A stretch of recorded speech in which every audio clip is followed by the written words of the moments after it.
What's up, everybody? Thanks for being here. It's good to see you. I can't see you, but thanks for being here. I want to start out by lying to you. No, I really do appreciate you being here. Honest. I'm glad that people take part in wanting to be here and see what I'm doing with wood arrows or barebow or longbow, whatever the case may be. I am glad you're here. So that last video clip you saw of a time lapse was me straightening that batch of arrows that you saw on part one. The clip that you saw was 30 some odd seconds long, and I was straightening those arrows, and it took me 20 minutes to straighten a dozen arrows. So, 2 minutes per arrow of straightening time is really not that bad for a dozen arrows. I mean, and you could spend longer if you wanted to. Again, to my satisfaction, they spin the way I want them. It's a test set. We're trying to find an elevation. Really, that's it. I know we're going through all of this to find a decent elevation at 18 meters. So next year when this comes up, we're right into shooting and not worrying about tuning a bow for a big event like Lancaster longbow. So we're just getting this done now while it's still winter time. We're not shooting outside, as you should be doing. You should be, if you have nothing coming up, this is the time, right? In times of peace, prepare for war. I've always loved that saying, and I've found it applicable in so many parts of life. I digress. Anyway, so it took me 40 minutes. So I have 2 dozen here. It took me 40 minutes to do that entire 2 dozen, the time lapse of a dozen. You saw that. Now, you also probably saw that I used the roller. I used the counter and the roller together. I will tell you, though, the roller speeds things up massively. And I'll do another video at another time showing you how the roller is more efficient and maybe effective. That's a little crooked. And more effective than using the countertop. And again, you can buy these rollers online. I think you could probably buy them on Amazon. I don't know, but they definitely sell them at Lancaster. They sell them at Three Rivers. I'm sure they sell them at Rocky Mountain Specialty Gear. Anywhere you buy traditional archery equipment that you can that you need to make wood arrows or you need to straighten wood arrows. Again, I had mine made by a metal worker and a machinist here in town, and it cost me nothing. I mean, I went to a skateboard shop and I bought ball bearings for skateboard, the best I could buy. They gave me too many. I think there were 16 and I only needed 4, but I had to buy the whole pack. So I have a bunch of nice bearings. Anyway, point was I had mine made, cost me nothing, but you can buy those online and they're fairly inexpensive. So what we're going to do today is I'm going to show you how I cut these, because remember, we're not going to keep them full length. The last batch that Julie was shooting were a little long. Again, we're trying to drop that arrow down. So by cutting it a little bit, we'll cause it to come down. By making it lighter is going to cause it to come down. We just need it to be a little flatter so she's got not so much arc at 18 meters, right? This a heavy arrow out of a very light bow. Again, she's roughly 31 pounds at her draw, and an over 500 grain arrow. It's just, that thing is, 560 grain arrow. That thing is, wanting to lob in there. I wish I had that problem, but I don't. My bow is completely the opposite. Anyway, so we're going to cut. So today we're going to cut these, and I'm going to show you how to taper them, or how I taper them. You might have a different method. I happen to have a nice tool that I'm going to use. And another cool benefit to making these arrows, that what I'm going to do is the points that I have for her do not have a taper. So I don't have to taper the point. I only have to taper the knock end. And again, we're not talking about tail tapering. We're not talking about tapering the back end of the arrow. That's a whole other topic, build, subject. These are parallel. Again, standard, they're hunter grade. They're not phenomenal. They're very good, but they're not the best I can get. They're just good enough for this testing purpose, and maybe for your wants and needs and uses. For stumping, even hunting, I've made amazing hunting arrows out of hunter grade. They're phenomenal. So anyway, let's get to the tool room, and I'm going to show you how I do my tail tapers. Okay, guys, sorry, I got a little ahead of myself saying we were going to taper, but we're not going to taper yet because we're going to cut these. So I want to show you exactly how I do that. So what you see here on my bench is a little tape measure. It's a paper one I got at IKEA, and I have a bunch of them I've bought or I've taken from IKEA, probably 10 or so.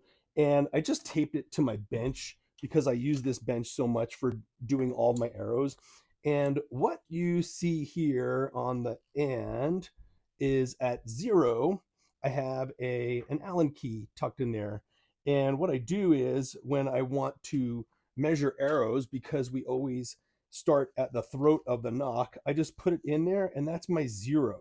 Usually I have for these big ones, I'll have a large nail that I'll use, and I'll just tuck it right in there, and then that's at 0.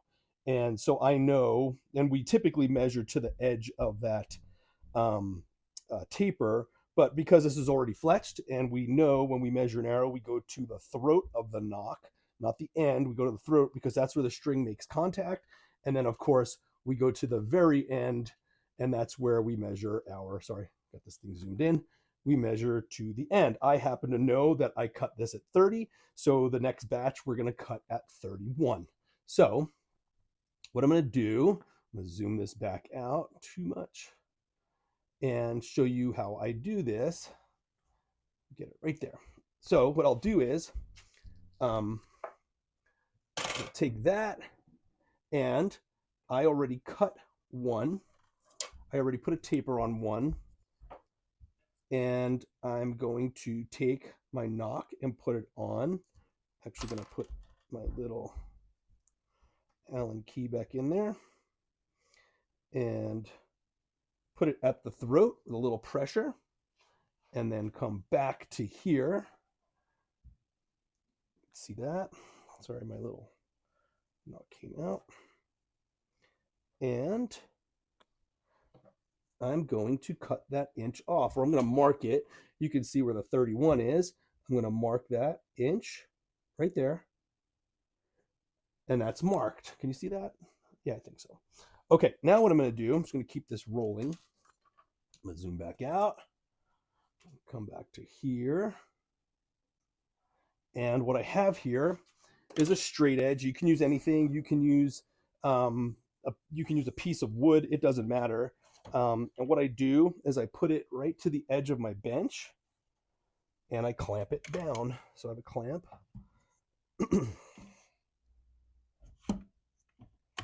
Let's clamp it in place. I do it in 2 places just to make sure it's firm. And that's not going anywhere. Can you see that? I think so. Okay, now I'm going to remove this nock, and getting in your way here. What I do on this end, just so I know it's all perfectly square, I just snug that right up against.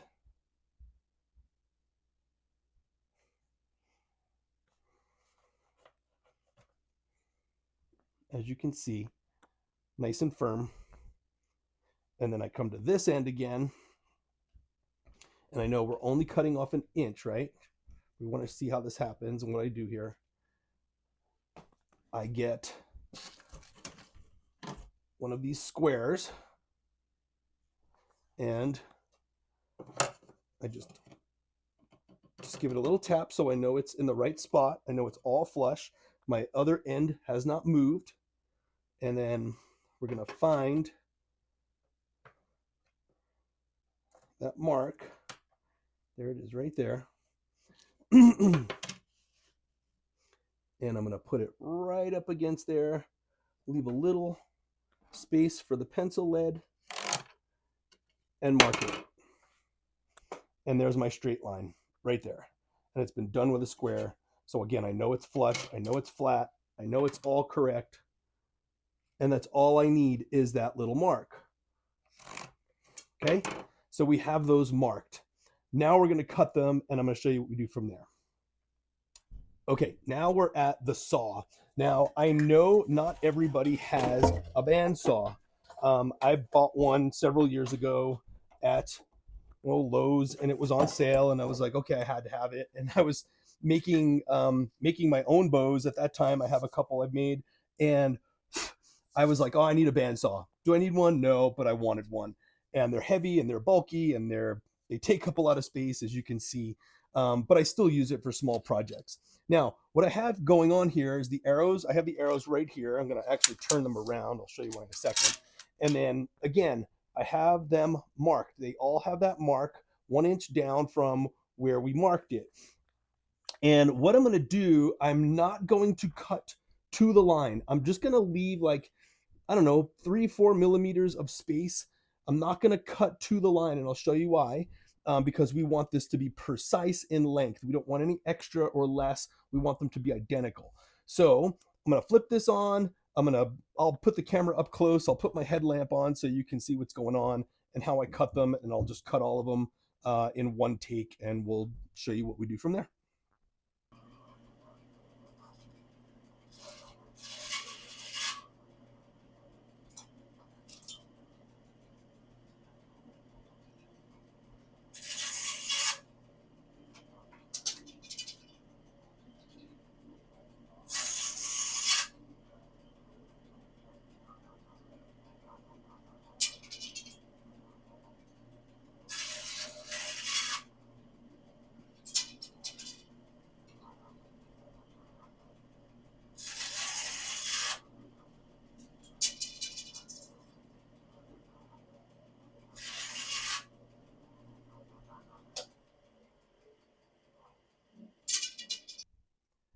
Okay, so you can see here that you can still see the pencil marks. And what I have behind here is a woodchuck taper tool. I'll get to that again in a bit. But what we're going to do, if you can see, there's some grooves on these. One is for your your point taper, one is for your knock taper, and this is for squaring off the edge of the arrow. And that's why we don't cut all the way down, because now we can be precise about going right to the line. I don't know if you can see that. I'm going to zoom in if you can't. You can see that line there. We're going to cut right to that line and make it so that this point and this end is just perfectly flat. You can see when I cut these, when you use the bandsaw, they're not. They're jagged. There's angles, and that's the idea. That's why you don't want to cut right to the line, because you'll get kind of a bad cut. So I'm just going to flip this over a little bit. I'm going to turn the camera off for a second, get the camera set, and then show you how I flatten those.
Okay, sorry guys, I'm not sure if that camera was focused in the right spot while I was doing that.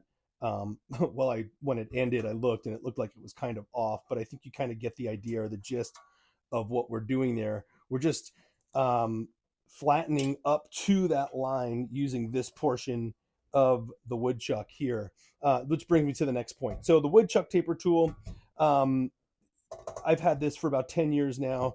You can see even 10 years ago, it was kind of expensive at $175. So it's kind of expensive piece of equipment. But if you're going to make a lot of wood arrows like I do, it's a worthwhile purchase. They do make pencil sharpener type tapering tools for knock end and point tapers. They do well. You don't really need to calibrate them. This you kind of need to calibrate for each thing you do. So you can see I already set this up for the knock end. What I have here is an old arrow, and what I've done, try to zoom in a bit, is you can see that little brass pin. That's a lock, and that's an adjuster in and out. And what I do is I adjust it so that you have to do it every time. So you have to go, so you can see when I put my point on here, my point taper end is not in the right place. So you use this guide so that it's right in the correct spot. And the correct spot for this is going to be somewhere about there. When I do the knock taper, again, I use an old arrow that's perfectly done, and I go right up to the edge of that, and I just move that brass pin in or out here, in or out, so you can see that that end is right up against that brass portion. And this is an amazing tool. This is just sandpaper. It's a motor, sandpaper on the end of that wheel.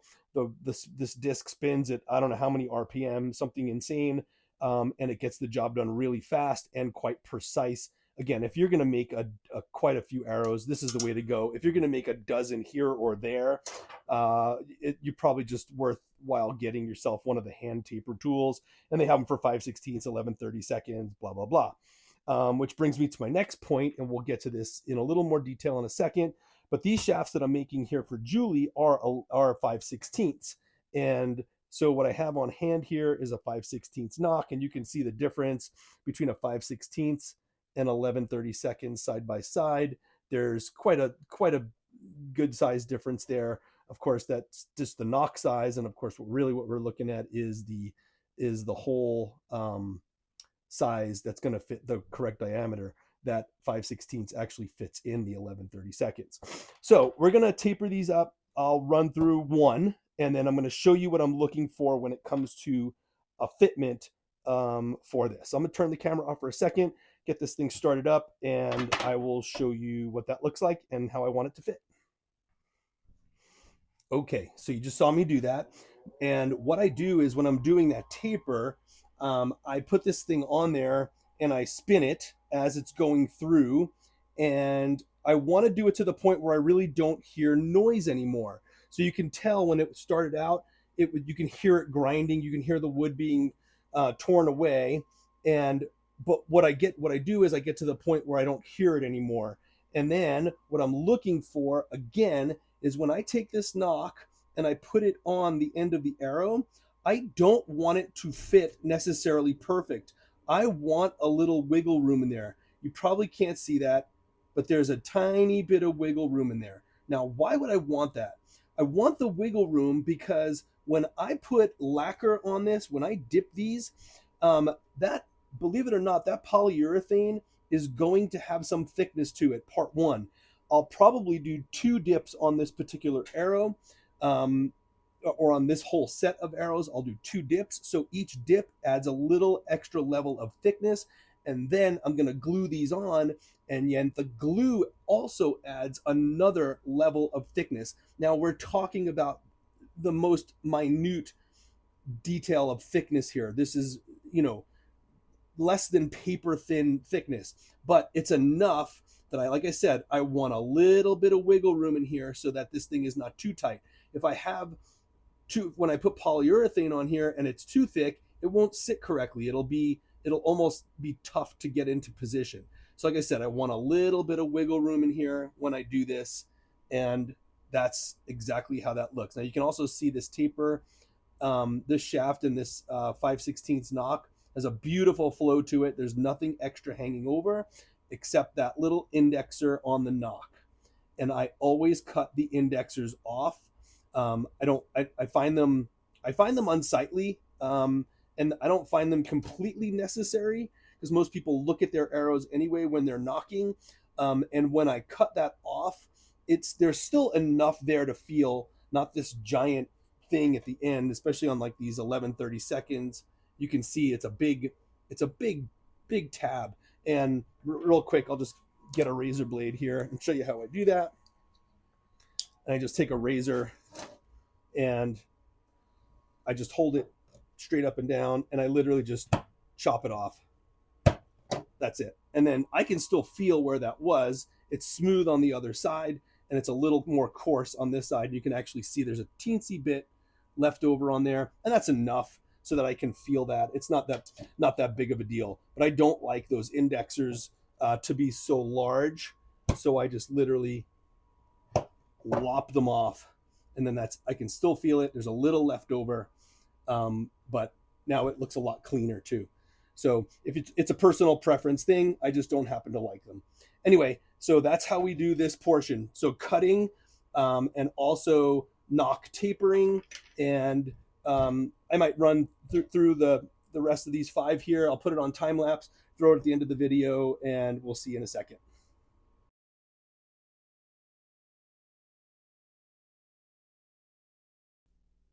Okay, guys, so here they are. Absolutely perfect tapers end to end. And again, I didn't need to point taper these because the points I'm going to use that are like 85 grains, they are not tapered. Now, if we decide to go heavier, which we very well might, we might go to, I don't know, 100, 125. I don't know. She was shooting 145s and holding way over. Like I said, these arrows are diving in, and we don't want that. We want a little flatter. So I don't need to, again, point being, if I need to taper them, we will. I don't need to taper these at the moment. When I do my arrow build, I'll show you that. It's no different than the tail taper, just a little different angle. And then, like I said, they just slide on and glue on. And actually, Top Hat, if we do go with the 100s or 125s, they have a screw-on point for wood arrows, which is amazing. It actually, I have a cutting tool that you actually use to cut like a threading onto the arrow, and then you literally twist the point onto the arrow shaft. It's an amazing product that Top Hat makes. So we might go that route if we need to.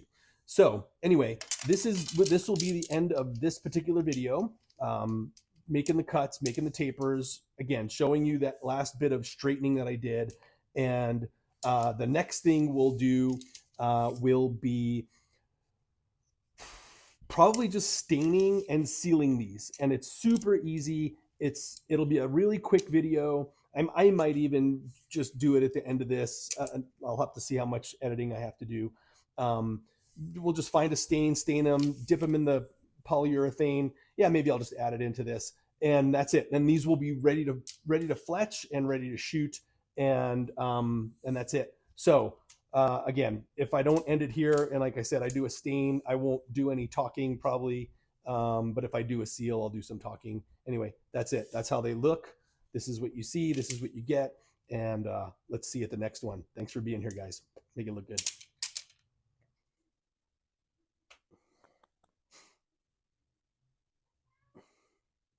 Okay, guys, so what I decided to do was put on some rubber gloves. What we're going to do, I figured this last portion of doing these wood arrows is really quick between staining and putting a clear coat on them. So I'm just going to go ahead and make this video now. And I mean, this is literally like a 3-minute process.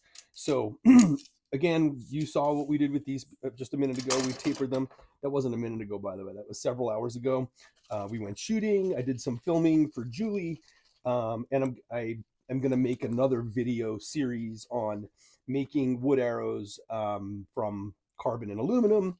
I told you guys I was going to do that with me, but I'm going to use Julie as the example. It's going to work a little better using her than it will for me. So again, we're going to stain these first. Again, there's only 6 of them. So I just picked anything. So I have cherry. I have a whole pile of stains. I just picked a cherry. It's nothing too rich. It's just kind of a subtle color. I've been shaking it up for a little while. Just gonna pop it. Cherry is actually a nice mild color. It's nothing crazy. It's not dark. It's actually on the light side, as you can imagine. It's cherry, cherry wood. And pry this open. You can see I haven't used this one in a while. gets kind of crusty on the end. That's kind of you can kind of tell. I'll just kind of wipe this onto the paper towel here. You don't need a whole paper towel to do this. I'll just kind of use just a little bit. Take a half of a paper towel and then cut that in half, make a quarter. And then I'll just show you, just dip it in. You don't need a lot.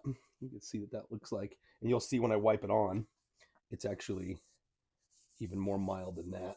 It's actually a nice color. Just like I said, not too rich. It's on the light side.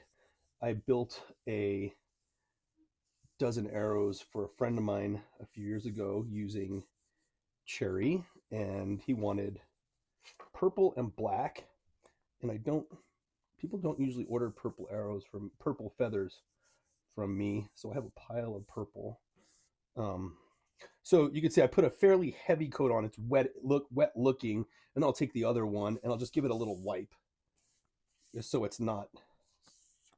And you can see how that looks. So I'll give you a side-by-side comparison. It's not much different. It's kind of, it is and it isn't, right? Like it's very subtle, very light. I'll do a couple more, and then I just take these. I just lean them. Nothing fancy. You don't need. I'm not going to damage anything with stain on that board, and I'm okay if I drip some on this table. This is my workbench. It's got all kinds of stains on it from glues and whatnot. And again, I always wear gloves when I do this. You can see I put a heavy coat on. I'm actually going to reuse that with not even dip it again. And then I'll give it a wipe, just a light wipe, nothing crazy. And then lean it. I'll do another one. See, same rag. You don't even need to reapply.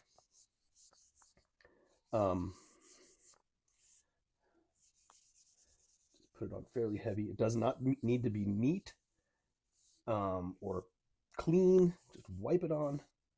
Again, I'll take the excess, just wipe it off, and just set it. So here's 3 done, and here's 3 not done. You can see it's very subtle. It's actually really nice. Kind of a nice look. Cherry. There, that's a good view. Pretty nice. And again, I'm not going to redip that rag. Don't need to. Just keep wiping.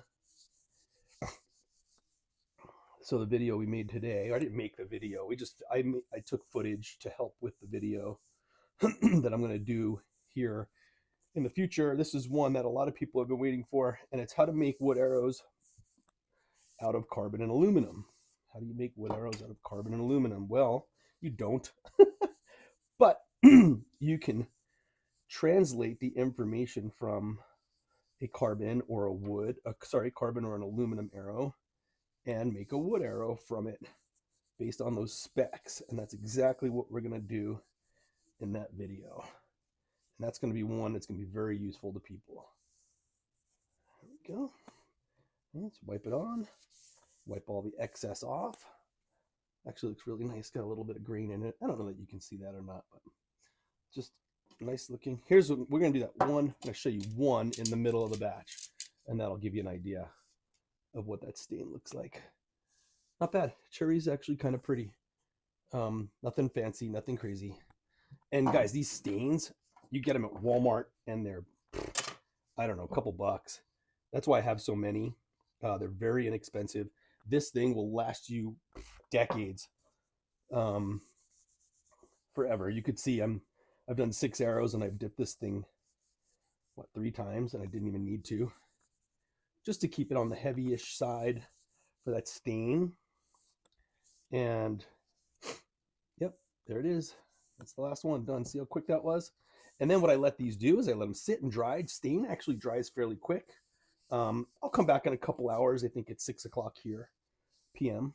We just ate dinner, and I'll let these sit for a couple hours. And before bed, I'll come down and do another. Stain, another coat of stain. And look at that, just very simple, very light, a nice color. Here again, just to compare. Just drop it on the one on there, and you can see that contrast. Yeah, cherry's very pretty. So I'll let these sit for a few hours, And like I said, I'll come down and give them one more coat. And one more coat's, believe it or not going to make a huge difference in the color. It'll just richen it up a tad. It's not going to be a lot. It'll make it a little darker. I probably have some, do you think I have some arrows that are stained cherry around here? I probably do. I'll have to dig them up somewhere if I have time and show you what that looks like. Anyway, that's done with that. That was 7 minutes of talk and stain. And then, like I said, I'll come back down later, do another quick stain. I probably won't talk. I'll just rip that out really quick. And then tomorrow, there's a dip tube behind you with poly, and we'll do a dip. That's more tedious work. And yeah, we'll take it from there, and then we'll do some fletching, hopefully tomorrow night. So I'll see you guys in a couple hours. Okay, guys, it's been a little while, and new paper towel, and we're going to take and just put another coat on these arrows, and shook this up a little bit. Hope my sound's working. I think it is. I have more problems with this microphone. Okay. Again, not going to do anything different than earlier. Just going to put a coat on. And we're going to leave them overnight at this point because it is evening. So again, you can see a little heavier. So a little more will make it a little richer. Nothing crazy. That's what I like about cherry. It's not too dark. It's just a pretty color.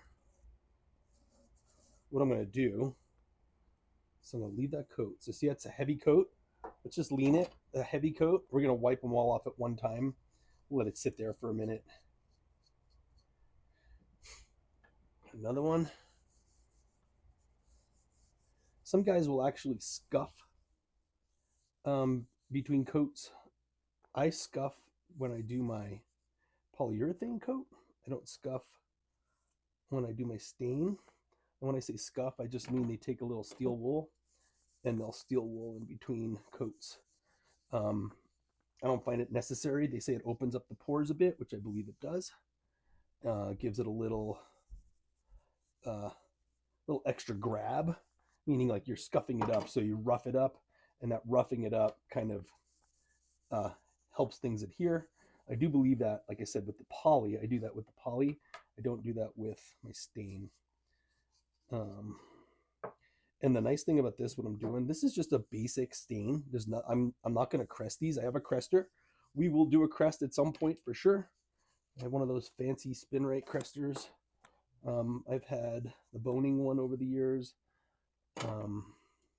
I've used that spinner that you saw to crest. You do not need anything fancy if you know how to do it.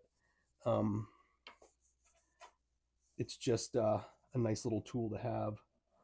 Yep, but I've done cresting with no fancy tools.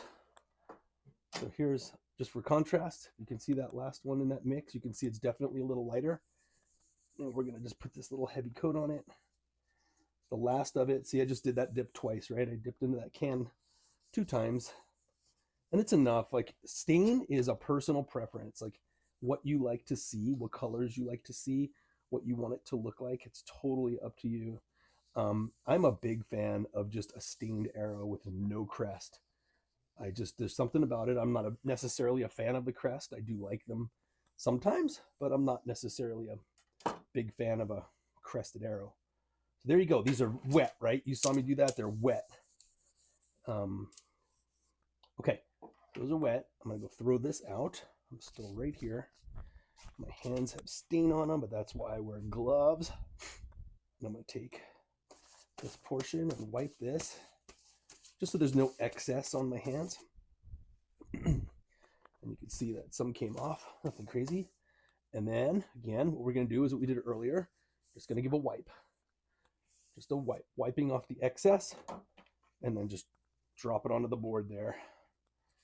Just wipe it, and wipe, and drop. And it's a little darker than before. You can see what comes off, all that excess. It's just that whatever goop is sitting on there. And that's why, like I said, a lot of times people will scuff or sand in between coats, because when you do that, you, like you said, you scuff up the edge or the grain. It makes it porous, and then it allows some of that extra stain or whatever it is you're using to seep in. And it does. I just don't find it necessary. Stain dries fast, and it's super easy to do. So you see, here's the excess rag. You can see that's a considerable amount. That's a lot that comes off. Now watch what I'm going to do. Just going to throw this rag out and grab another piece. I have one sitting on the floor here. And I'm just going to go through one more gentle wipe. So watch, I'm going to take this little piece just so there's no excess from my hands on there. Just going to wipe, wipe, let it sit.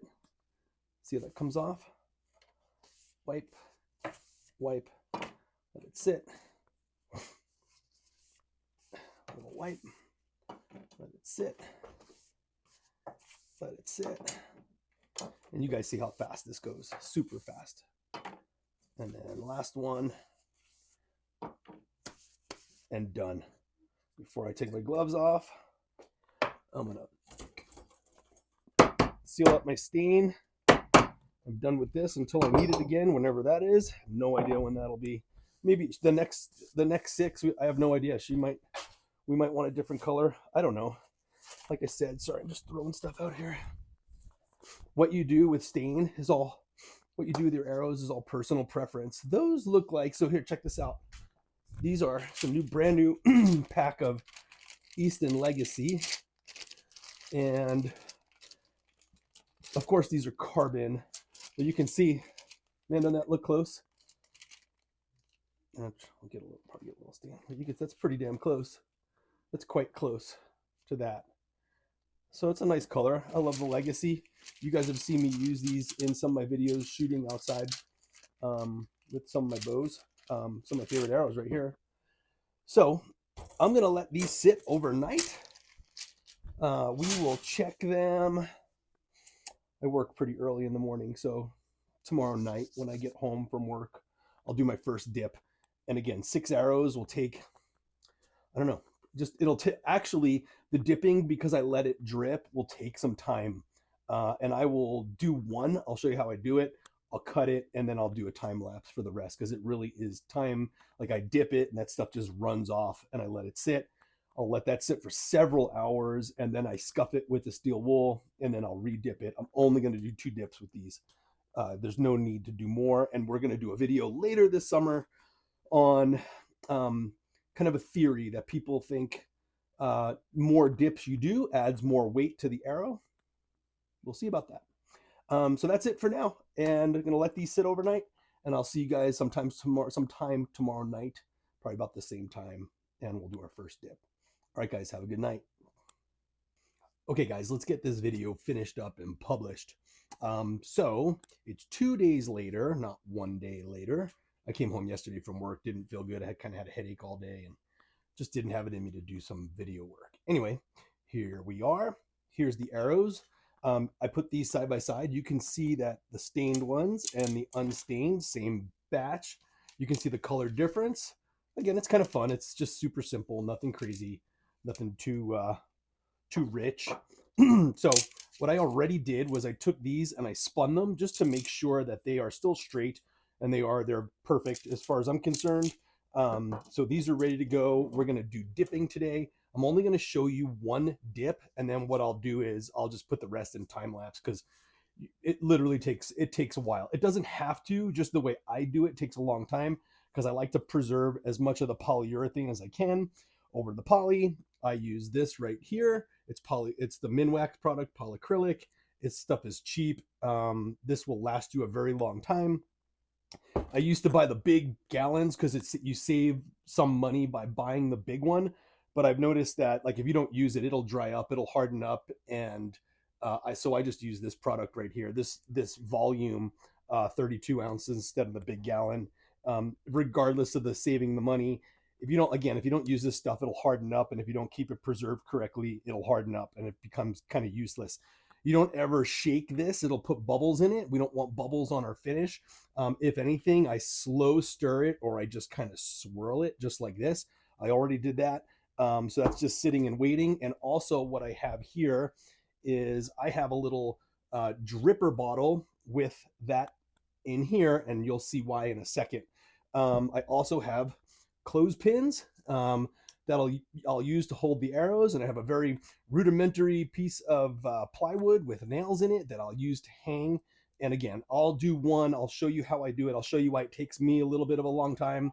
And yeah, let's get to it. So we have everything here, and I'm going to just rotate the camera around. We'll do one, and I'll explain what I'm doing while I'm over here. Okay, so as you can see, I'm down on the floor. You can tell. Here's my little 2x4, and I have nails in it. I have 12 nails in it. We're going to use 6 to hang these from. So what I do, I'm just going to show you how I do this. Remember, I did not taper the point end. I only tapered the knock end. So what I'm going to do, I'm going to take my clothespin, and I'm going to clip it right about there. And what I'm going to do is I'm going to dip the entire arrow into this tube, which has the poly in it. Now, it's not over full. This is not over full, and that's why I have this. So what I do is I will dip into my tube of poly, and I will be able to see how much is remaining in the tube and how much extra I have to dip. And what I do is I simply squeeze a little extra into the tube to make up the difference, and then it rises. This is a very narrow, this thing is a 1-inch tube. Yep. And then so it doesn't take very much to get that thing to rise. If you put too much in your tube and you dip it, it'll overflow, makes a mess. I don't want that. So I'm going to dip. I always dip knock end. In this case, I'll dip knock end. I never dip the point because, again, it creates too much thickness. It makes it, there's too much going on the end. I like the ends clean, especially for a glue surface. So I don't poly dip the ends. I just keep it raw. And then like when I glue it, I have a nice raw surface for the hot melt to adhere to. So what I also have here, again, is the poly. And what I use is, let me get my little opener. I'm going to open this up, and I dip, and I let it run off back into the poly bottle, into the original bottle. And I just save some. And then I also have these little solo cups, these tiny little, you get them at a food container store. You get them on Amazon, I think. They're very, very, very inexpensive. And then I let the actual arrow, and I'll show you, drip off into the little solo cup, and it kind of just catches it, keeps it from making a mess, and I get to conserve a little more. So let's just go through that. I'll just do it as this is running right now. So again, and I'll do one, and I'll do the rest on time lapse. So already clipped. I'm gonna take it. I'm gonna dip it all the way in. You can see it's almost overflowing. It is overflowing. So there's bad thing number one. I'm gonna make a mess and just do this really quick. Give it a dunk, and then I'm gonna start letting it run off. And then so I let it drip. You'll see it start coming out here. See it dripping? And I just let it catch into that tube. And the point is, this can take a little while, and I let it sit here, and I let it just run off. And it takes a minute.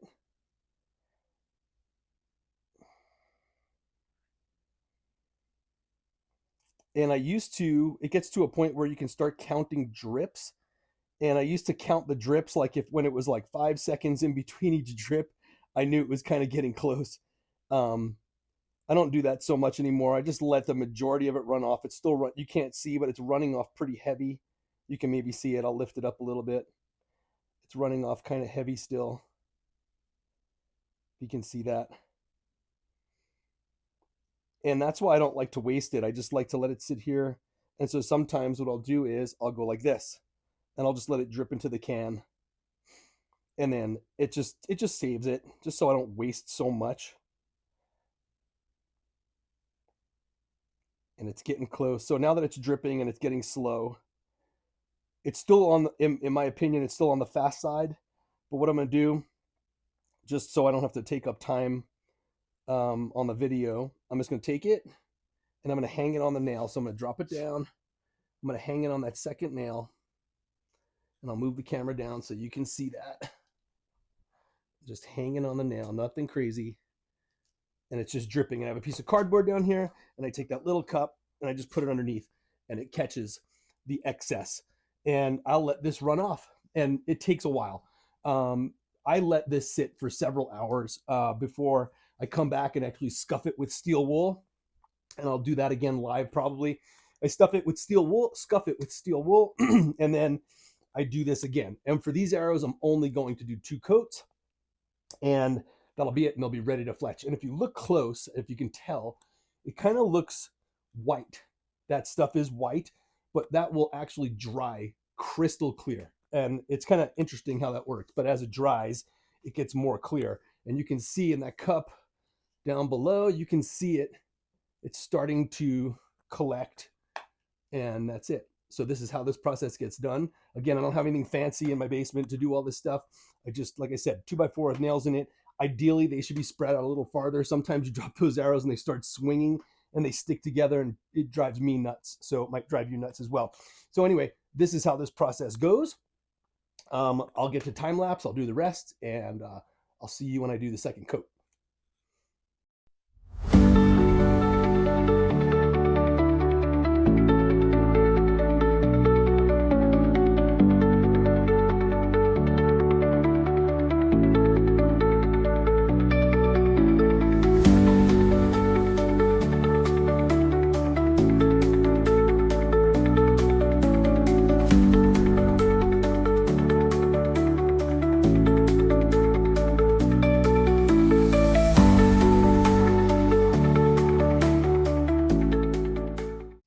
Okay, so that took me, I don't know, 10 or 12 minutes, not very long.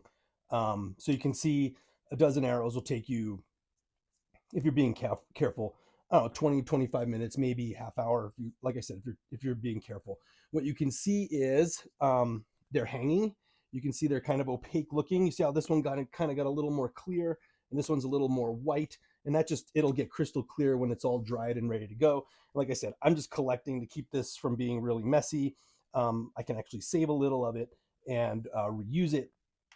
And anyway, that's it. So I will let this sit for several hours, if not a full day. But for the purpose of the video, I'll check them in about, right before I go to bed. So maybe another 7 hours from now, I will check them.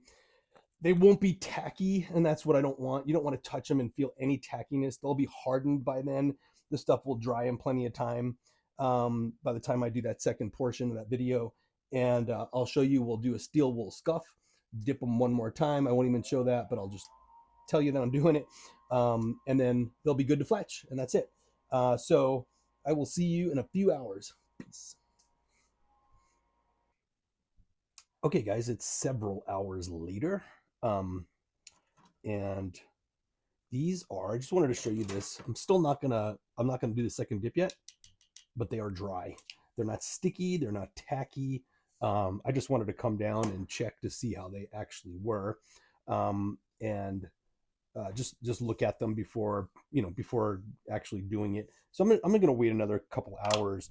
But what I want to show you, I'll have to get a close up, is the reason we do the steel wool process is because when you do your first dip, what happens is it kind of lifts the grain of the wood by doing that dip process. And what happens is they're not really smooth. So what I'm going to do, I don't know how this is going to work. I'm going to try it. Take my microphone, and I don't know if you can hear that. I don't know what you can hear, but I can certainly feel it. And what that is the grain. So when you run your fingers on there, here's a rough spot right here. Sound kind of rough? I don't know. Here's a rough spot here. But what ends up happening is that grain lifts. And so what we do is, I don't have a piece handy, do I? Yeah, I do. This piece right here. I take a very fine steel wool and I just wrap it around the arrow and run the whole length. And I do it to kind of smooth it out. And yes, it does kind of take a little bit of that finish off, just a little bit, but it smooths it out. And then what ends up happening when I do the next dip That next dip, they end up being perfectly glossy. You can see it dulls it down just to, I don't know if you can tell. Here's one that's the one I just kind of scuffed next to the one I didn't, not scuffed and scuffed. It's not much difference, but it does dull it just a bit. But the idea is to get that grain that popped up to get it to come down. So I actually go through this. I'll go through all 6 now. I'll do it, and then later I'll do the dip. And I won't film that. It's just kind of time consuming for another video. But I'll do the second dip. I'll show you the end result, and then I'll cut the video, and that'll be tomorrow, and I'll publish it. And then we'll get to putting the nocks on and doing the fletching. All right, we'll see you in a bit.